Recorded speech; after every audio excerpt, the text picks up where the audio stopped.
Jennifer et Nolwenn, une relation froide entre les deux stars de la chanson.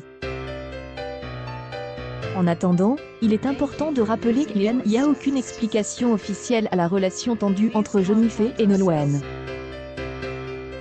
La chanteuse de Sous le Soleil a remporté la toute première saison de la Star Academy tandis que la chanteuse de Ce Souvenir a remporté la seconde.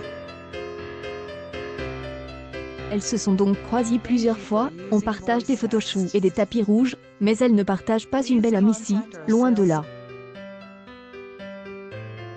Une publication partagée par Nolwenn Leroy, Nolwenn Leroy officielle, c'est au moment de Roland-Garros que cette inimitié entre les deux femmes est devenue un sujet de discussion dans la presse. À l'époque, le staff du tournoi s'est confié à Public pour parler de ce qui se passait en coulisses. Il y a eu un appel de l'équipe de Jennifer pour savoir quand Nolwenn allait venir. Une publication partagée par Jennifer officielle, en fait, si nous avons bien compris, ce n'est pas qu'elles se détestent, mais elles n'ont pas envie de faire les mêmes choses et d'apparaître ensemble dans la presse. Il y a eu quelques tensions chez nous car notre partenaire historique voulait absolument les avoir toutes les deux dans les tribunes, cela ne s'est pas produit. La tête de Jennifer pendant toute la prestation de Nolwenn et un silence. The Voice All Star.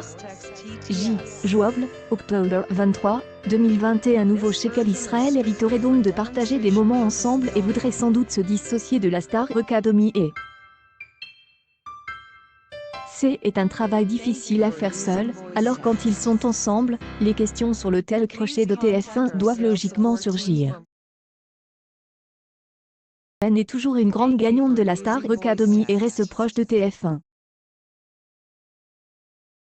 Production de The Voice a souhaité qu'elle soit présente pour la finale, pour le plus grand bonheur de Nikos Aliaga, toujours proche de la jeune femme. Jennifer, de son côté, a eu du mal à garder le sourire tout au long de la prestation de Nolwenn. Cette dernière était en effet venue interpréter son dernier tube, Brésil Finistère. Publication partagée par Nolwenn Leroy, Nolwenn Leroy officielle, sur Twitter. Les internautes n'ont pas manqué de souligner le comportement de Jennifer pendant la prestation de Nolwenn. Notamment lire les tweets suivants. Regarde le sourire crisp de Jennifer devant Nolwenn, on sent que dans sa tête elle ne sourit pas du tout, ou encore les yeux de Jennifer dans le ciel quand Nolwenn chante « Je meurs, fais un effort quand même, tu es filmé ».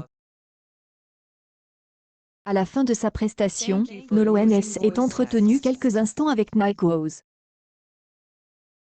Ce dernier félicite la jeune femme pour son brillant parcours depuis qu'elle remporte la 2e saison de la Star Academy.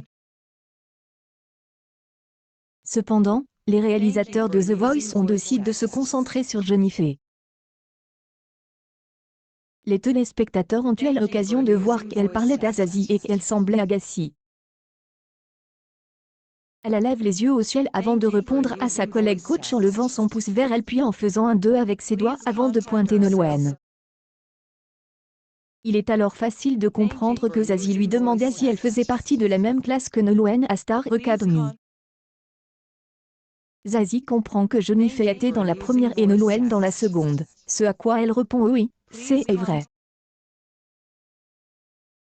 Jennifer est-elle fatiguée de faire parler d'elle dans cette émission, même des années après sa victoire? Sans doute. En tout cas, elle n'a pas hésité à retrouver Nikos pour The Voice. Mais il semble que ce soit la fin pour elle. Jennifer ne compte pas revenir en tant que coach et quitte donc définitivement l'animateur. Mais ce n'est pas la fin de l'histoire pour elle. C'est une aventure qui a beaucoup apporté sur le plan humain. Il y a eu beaucoup de grands moments pour moi sur ce plateau. Cela fait 10 ans que cela dure. J'ai vécu beaucoup de rebondissements. C'est probablement la dernière fois que je suis dans ce fauteuil rouge, a-t-elle annoncé sur le plateau, à la surprise générale. News People. Jennifer en compétition avec sa pire ennemie Nolwenn Leroy dans The Voice.